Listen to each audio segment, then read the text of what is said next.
Hey, what's up guys, it's DarkArmedDuelist, and today I'm going to be doing an updated version of my Darklords. Now this has been a little while since I actually did an update, and I did something a little bit different to them this time. I actually pulled them down to 40 cards, and I didn't keep the Lair of Darkness engine in them. So let's get straight into this, guys. This is a deck that I would totally carry to a tournament, into like I don't know, a locals or even a regional level tournament. This deck is super fun, and let's get straight onto it. Probably one of my top 3 favorite decks I've ever created. It's like Black Wings, this, and Red Eyes are my top 3 favorite decks. So anyways, guys, let's get straight on to it. Don't forget to like, comment, subscribe. Hit that bell down there so you can become a part of the notification squad.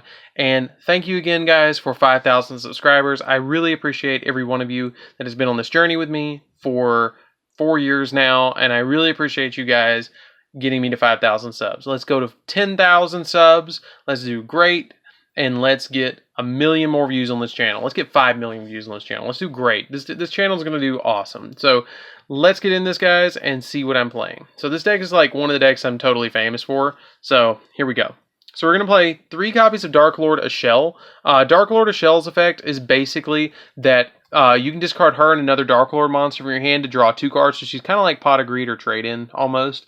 And then if she's on the field, you can pay 1,000 life points, target a Darklord spell or trap card in your graveyard, and apply that target's effect as if it was this card's own effect. And then shuffle that target in the graveyard into your deck. But you can only use your effect once per turn. Then we play 3 copies of Darklord Superbia.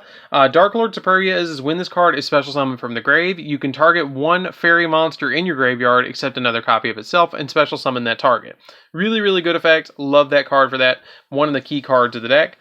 1 copy of Darklord Zerato. Basically, this card is Raigeki on the field. You contribute a dark monster. You get to send a dark monster from your hand to the grave and then destroy all monsters your opponent controls. You usually don't use its own summoning way to summon this. You usually use Superbia to summon it out. 2 copies of Darklord Nastin. Nastin is you get to discard 2 other Darklord cards in your hand to special summon this card from your hand to the field, and during either player's turn, you get to pay 1,000 life points and target a Darklord spell or trap in your graveyard, just like a shell, and shuffle it into the deck, and if you do, you can apply this effect as if it was this card's own effect, but you can only use this effect once per turn.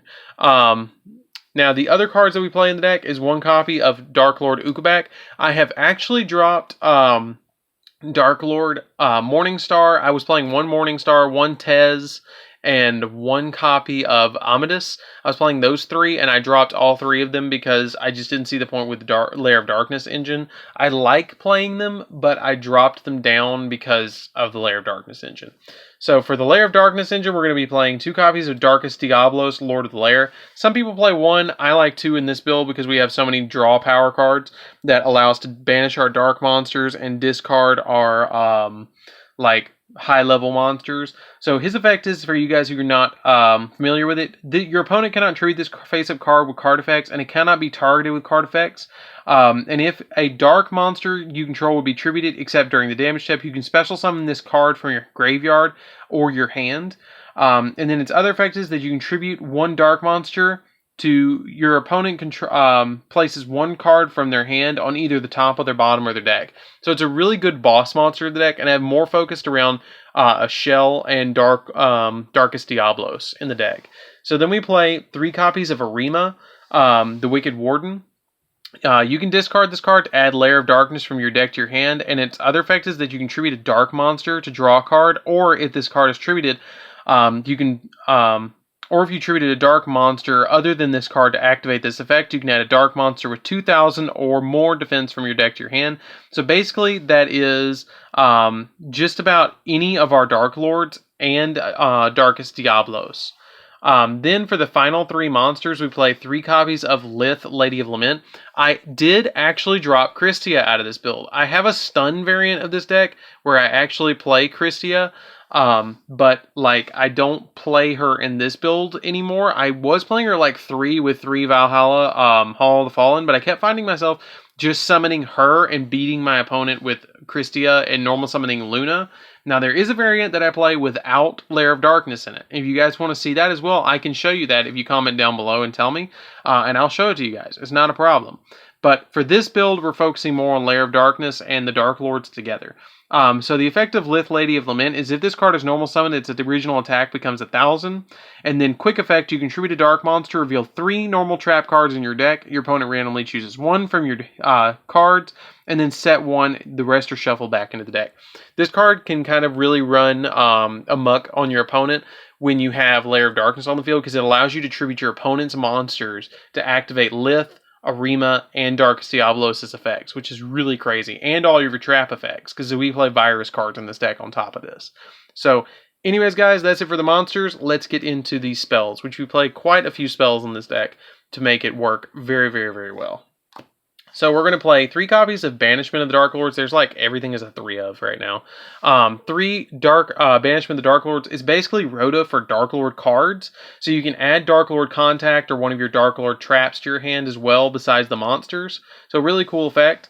3 copies of Darklord Contact. This basically is Monster Reborn for your Darklords. The big combo of the deck is if you have Superbia and Grave, you revive Superbia first and then bring back a shell and you'll make this wall on your side of the field. So that's really the main combo. And if you have more than just that in the grave, you can activate a shell's effect to bring back additional Darklords off of this and then link away for extra things or overlay for potential big plays. Then we play 3 copies of Allure of Darkness. Allure of Darkness, there's so many, everything is dark in the deck now, so it's really live all the time. So we play 3 Allure of Darkness. I play 3 copies of Trade-In. Trade-In is really good in the deck because just about everything is level 8. We have, I think, let's see, we have 4, I think we have 6 targets. Yeah, we have 6 targets for the Trade-In. And everything else is targets for Allure, so you have the ability to use all of your draw power cards really easily. And then for the final 3, play 3 copies of Lair of Darkness. Lair of Darkness is the main card of the deck. And if for you guys who don't know what this does, it makes every single monster on the field dark, and then once per turn, if a monster would be tributed, if you would tribute a monster you control to activate a card effect, you can tribute a dark monster your opponent controls, even though you do not control it. And then once per turn during the end phase, special summon as many torment tokens, fiend type dark, level 3, 1,000 as possible to the turn player in defense position up to the number of monsters tributed this turn while this card was on the field. So if you activate like a virus card, like for instance Eradicator Epidemic Virus on your opponent's turn to tribute one of their monsters, at the end phase they get a token. If you tribute cards on your side of the field on your turn, you get tokens. So it's really interesting to have the torment tokens in this. Because they let you link away as well into different things, which I really like.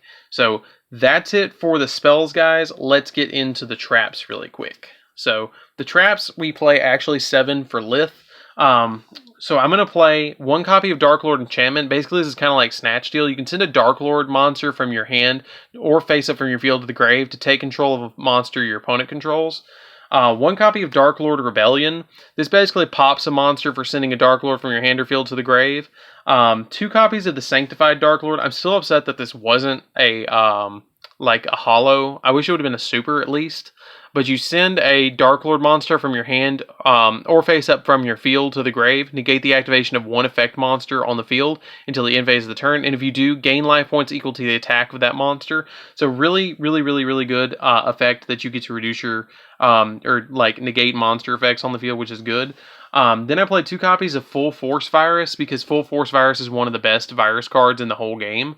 You get to tribute a dark monster with 2,000 or more defense. Check your opponent's hand and all cards they control on the field and all cards they draw for the next 3 turns. And after this card resolves, destroy all those monsters with 1,500 or more less defense. So it can pop a lot of cards on the field. And then finally, 1 Eradicator Epidemic Virus. Eradicator, you get to call spells or traps by tributing a 2,500 or more attack point monster, which we have plenty of those in our deck. And after you do that, you can call either spells or traps, and your opponent has to destroy every single one of them that they draw and that's on their field for the next 3 turns. So that's really good. It can really cripple a deck just activating Eradicator Epidemic Virus and then swinging at your opponent with Darkest Diabolos. Like, really easy, especially if you tribute your opponent's monster. So that's it for the main deck, guys. You can actually substitute, if you want to, one of these full forces with like Deck Devastation or anything. But just make sure that you play 3 of something.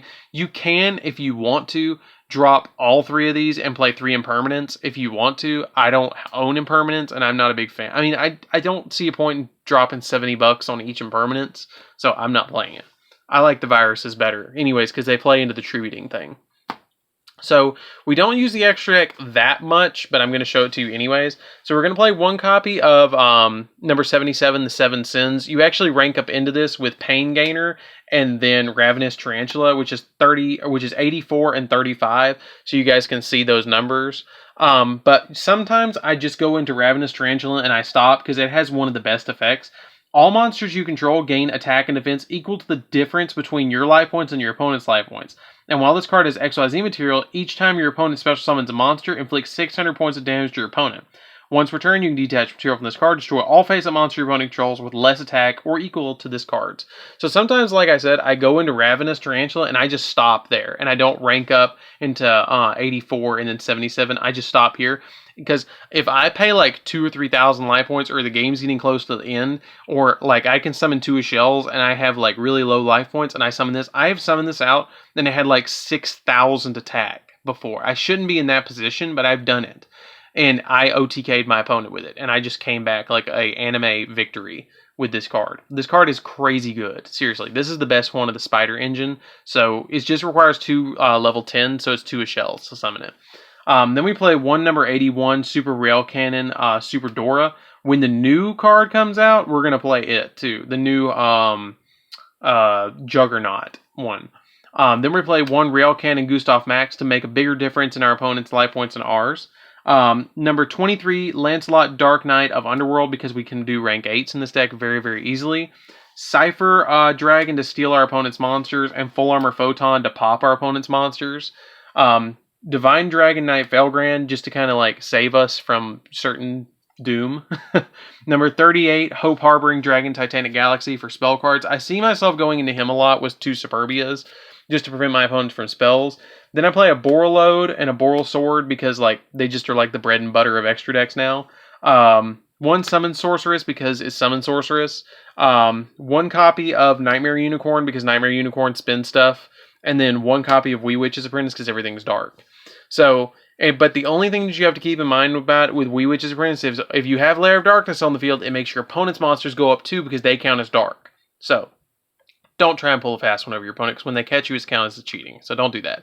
So, anyways, guys, I hope you enjoyed this deck profile. I really enjoyed taking this one. It's really, really, really fun. This deck is probably, again, one of my favorites. I like playing Christia in the deck too, and if you play 3 Valhalla and 3 Christia in the side deck, which I do, you can actually like side out certain cards in this deck to put them in and then stun your opponent later. So it makes the deck completely change just by putting those cards in. So that's another variant that I'll show you guys in another video. If you guys want to see it, comment down below and tell me that, and I'll totally make it. It's not a problem at all.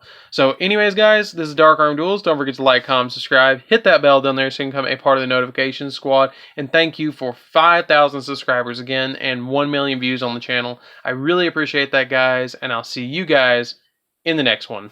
See you around, guys.